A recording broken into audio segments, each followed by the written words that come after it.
ओम नमः शिवाय। प्यारे भक्तों, आप सभी को सावन पूर्णिमा की हार्दिक शुभकामनाएं। सावन पूर्णिमा का त्योहार हर साल श्रावण शुक्ल की पूर्णिमा को मनाया जाता है। इस दिन भगवान शिव और माता पार्वती की पूजा का विशेष महत्व होता है। माता संग शिव जी की पूजा करने से अचूक फल की प्राप्ति होती है। साल में कुल 12 पूर्णिमा आती हैं। अधिक मास के कारण एक साल में 13 पूर्णिमा भी कभी कभी हो जाती हैं। इन दिन लोग व्रत, गंगा स्नान, सत्यनारायण की कथा और पूर्णिमा की कथा को सुनने और कहने का विशेष महत्व है। जिस दिन चंद्रमा पूर्ण रूप में होता है वही दिन पूर्णिमा कहलाता है। पूर्णिमा की व्रत कथा। प्राचीन समय में एक नगर था। उसमें तुंगध्वज नाम का राजा राज्य करता था। उस राजा को शिकार करने का बहुत शौक था। एक दिन वो जंगल में शिकार करने गया और शिकार करते करते जब वो बहुत थक गया तो आराम करने के लिए एक बरगद के पेड़ के नीचे जाकर बैठ गया। वहां उसने देखा कि कई सारे लोग एक साथ मिलकर सत्यनारायण भगवान की पूजा अर्चना कर रहे हैं। लेकिन राजा अपने अभिमान के कारण ना तो वहां गया, ना उसने श्री सत्यनारायण भगवान को प्रणाम किया और ना ही उसने कथा को सुनने में कोई रुचि दिखाई।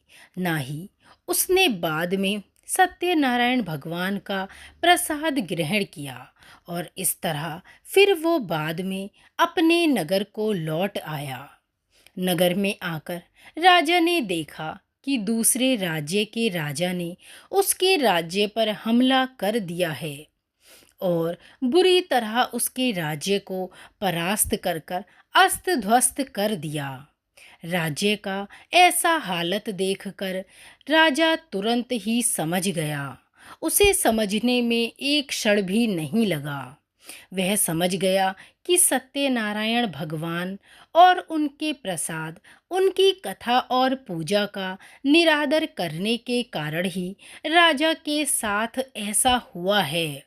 अब वह मन ही मन पछताने लगा और अपनी गलती का आभास होने पर राजा तुरंत ही दौड़कर वापस उस जंगल की तरफ भागा जहां उसने देखा था कि कुछ लोग सत्यनारायण भगवान की पूजा अर्चना कर रहे हैं और श्रद्धापूर्वक कथा को सुन रहे हैं।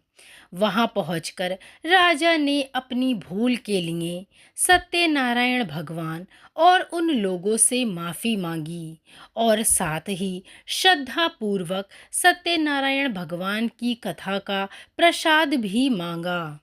अब राजा ने सच्चे मन से पश्चाताप किया और सच्चे मन से श्री सत्यनारायण भगवान से प्रार्थना की कि हे प्रभु, मेरी गलती के लिए मुझे माफ़ कर दें। मैं आगे से कभी ऐसा अपराध नहीं करूँगा। अब आप मेरे राज्य को वैसा ही कर दें। आपकी बड़ी कृपा होगी। सत्यनारायण भगवान बड़े ही दयालु हैं, जिसके फलस्वरूप राजा के राज्य में सब कुछ सत्यनारायण भगवान की कृपा से पहले जैसा हो गया और सत्यनारायण भगवान की कृपा उस राजा पर बरस पड़ी।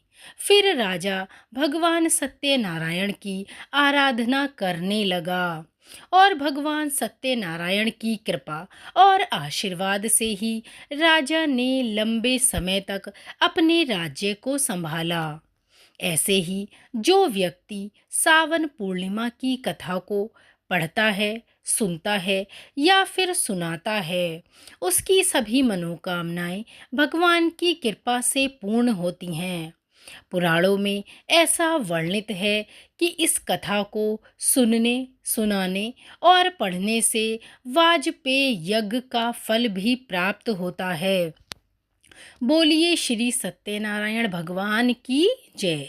सावन पूर्णिमा व्रत कथा की जय। भक्तों, कथा अच्छी लगी हो तो लाइक और शेयर जरूर करें। धार्मिक पहलू से जुड़ी हर प्रकार की जानकारी के लिए जुड़े रहें हमारे साथ। धन्यवाद।